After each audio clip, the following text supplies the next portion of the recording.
Hello children.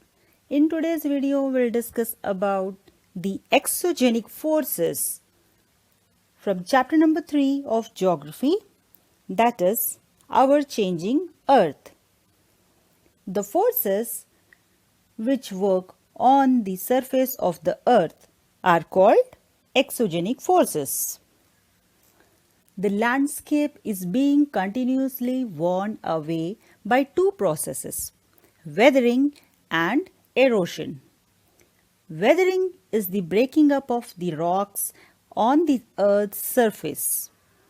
Erosion is the wearing away of the landscape by different agents like water, wind, and ice.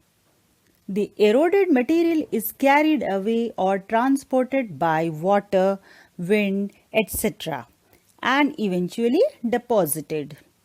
This process of erosion and deposition create different landforms on the surface of the earth.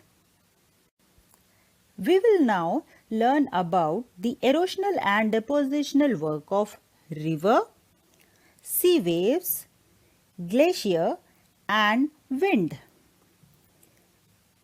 Work of a river. The running water in the river erodes the landscape.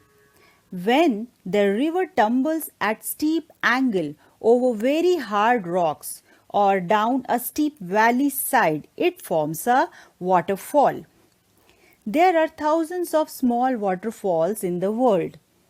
The highest waterfall is Angel Falls of Venezuela in South America. The other waterfalls are Niagara Falls, located on the border between Canada and USA in North America, and Victoria Falls on the borders of Zambia and Zimbabwe in Africa. As the river enters the plain, it twists and turns, forming large bends known as meanders. Due to continuous erosion and deposition along the sides of the meander, the ends of the meander loop come closer and closer.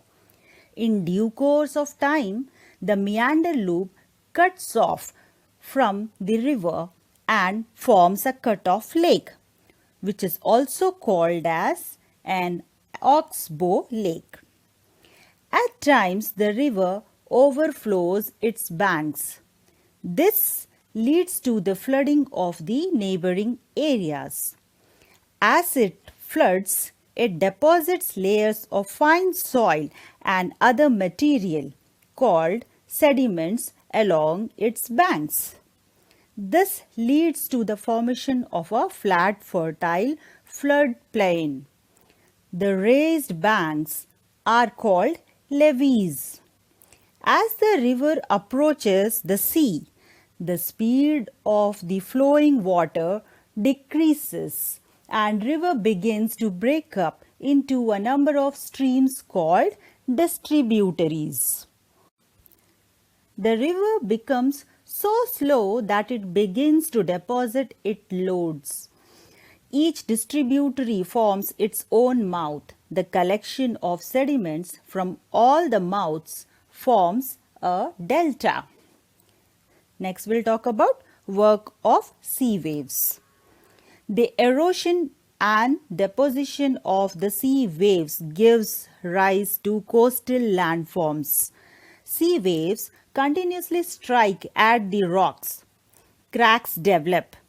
Over time, they become larger and wider. Thus, hollow-like caves are formed on the rocks. They are called sea caves.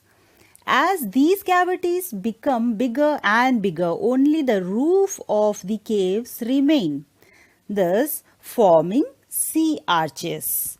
Further erosion breaks the roof and only walls are left.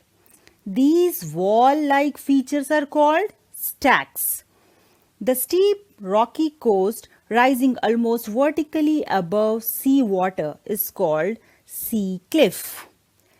The sea waves deposit the sediments along the shores, forming beaches. Next we'll talk about work of ice. Glaciers are rivers of ice which too erode the landscape by bulldozing soil and stones to expose the solid rock below. Glaciers carve out deep hollows. As the ice melts, they get filled up with water and become beautiful lakes in the mountains. The material carried by the glaciers, such as rocks, big and small, sand, and silt, gets deposited.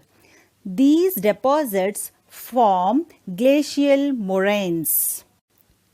Next one is work of wind. An active agent of erosion and deposition in the deserts is wind.